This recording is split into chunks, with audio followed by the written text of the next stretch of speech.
Go ahead. I would absolutely like to respond to that because, well,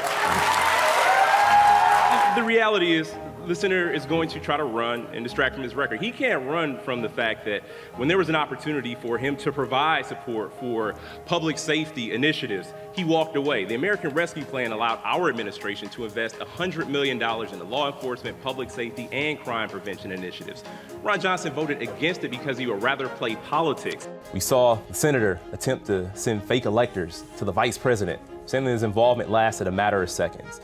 That matter of seconds ended up with a whole day assault on the Capitol. 140 officers injured, one crushed in a revolving door, another hit in the head with a fire extinguisher, another stabbed with a metal stake. So this talk about support for law enforcement, it's not real. It's not true.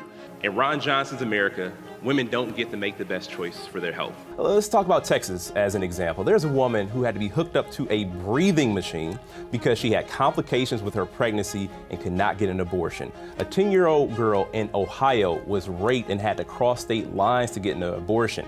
That's Ron Johnson's America. The senator called the overturning of Roe versus Wade a victory. He celebrated the Dobbs decision. And he said that if women don't like the laws of their state, like the 1849 criminal abortion ban we have here, he said they can move. I can't think of a more callous, out of touch, or extreme position to take. If I were in the U.S. Senate, I would absolutely vote to codify Roe versus Wade to protect the right to an abortion and the right to choose into law once and for all to protect women's rights. Well, I actually embrace one of the characterizations in one of the ads that they put out, either Senator Johnson or one of his allies. It ends by saying, Mandela Barnes, different. I embrace that because we don't have enough working class people in the United States Senate. I have experienced, again, the best and the worst of things. I know what it's like to struggle to pay the bills, to wonder if you'll make ends meet and how you're gonna get by the next day. That's an experience far too many people in this state, far too many people across this country have to live with on a daily basis. So I know firsthand what we need to do is lower costs for working families.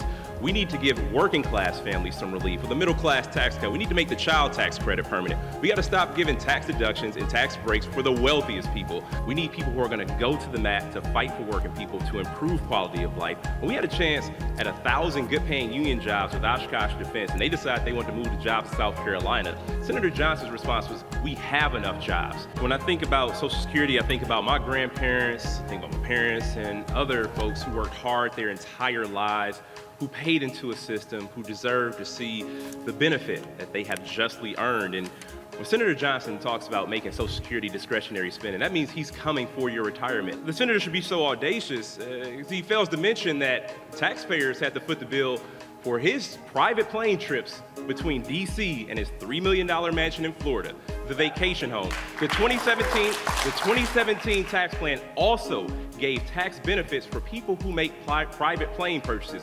Guess who bought a few private planes right after the 2017 tax bill was signed? Senator Johnson's family. We're paying for that.